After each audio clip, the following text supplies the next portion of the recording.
Est-ce que je pourrais être dans une relation ouverte? En fait, j'ai déjà expérimenté ça pendant quelques années avec mon copain. Ça s'est bien passé parce que c'était ça qu'on devait vivre à ce moment-là de notre relation. Moi, je suis pour les relations ouvertes. Je pense que des fois,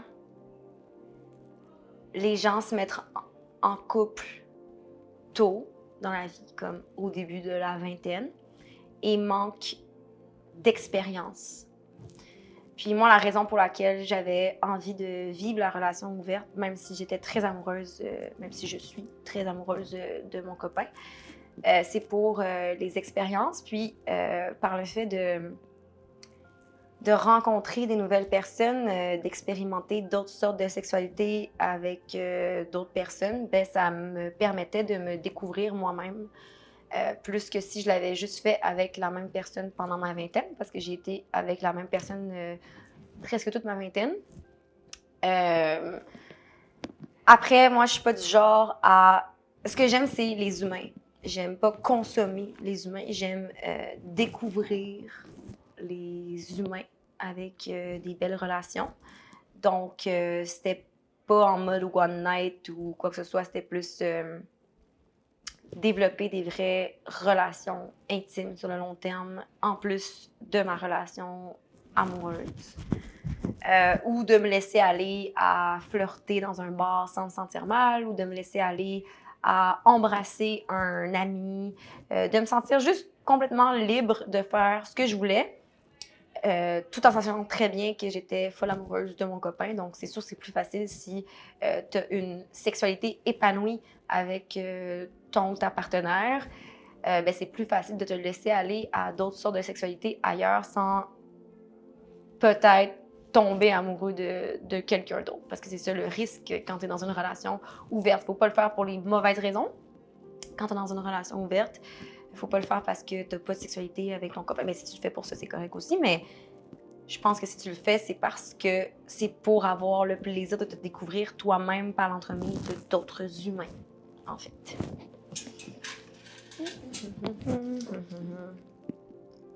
As-tu déjà été en amour?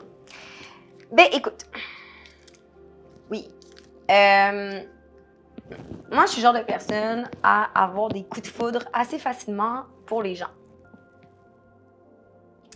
Dès que je rencontre un humain, si c'est une personne avec une énergie comme la mienne, un artiste, quelqu'un avec des ambitions, quelqu'un que je vois, là, je peux tout de suite penser que dans le fond, je suis amoureuse de cette personne-là, mais en fait, c'est juste que j'ai envie de découvrir cette personne-là et d'être passionnée de cette personne-là.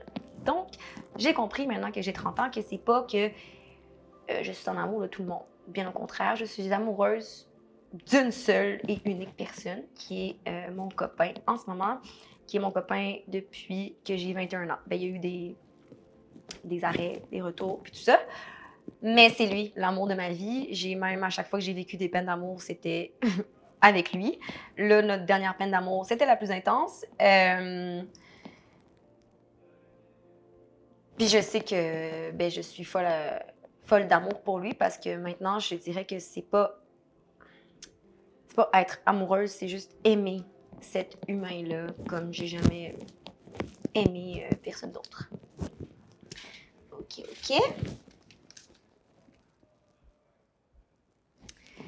Comment s'est passée ta première fois?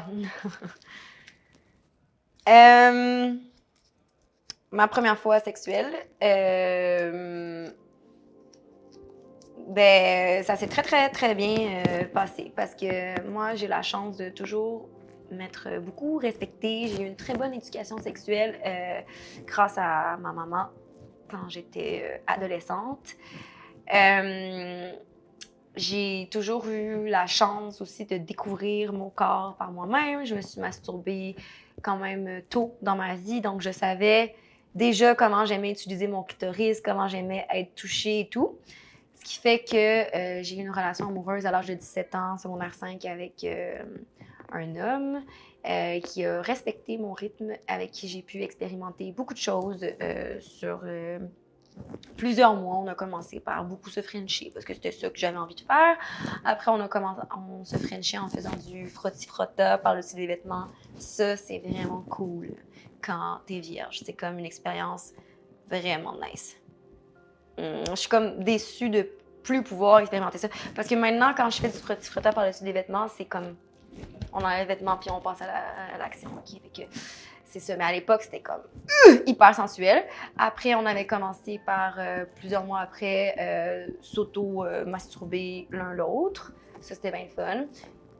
Puis ensuite, j'ai eu envie de passer aux choses sérieuses. J'avais envie de lui faire une fellation. Puis moi, j'avais jamais écouté de pornographie de toute ma vie.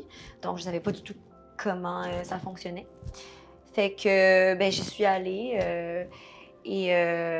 Comment ça s'est passé? Ça s'est bien passé. Je me suis étouffée complètement. J'ai un peu pleuré parce que je ne m'attendais pas à autant dans ma bouche. Mais faut croire que j'ai aimé ça parce que je recommençais après. Puis ensuite, ben, j'ai voulu vivre la pénétration. Et ça me faisait vraiment très peur. J'avais peur d'avoir mal. Ce qui fait que quand on a commencé à essayer la pénétration, ben j'étais très serrée, tendue, ça rentrait pas, ça s'est étalé sur plusieurs jours. Jusqu'à temps que je décide que dans le fond, je me laissais vraiment aller. Puis là, c'est rentré. Puis j'ai aimé ça. Puis ensuite, on a continué. Puis c'était bien le fun. Très bonne personne. J'ai eu très bon rapport sexuel. Il s'occupait bien de mon clitoris. J'ai fini? Parfait. J'avais oublié que tu m'écoutais.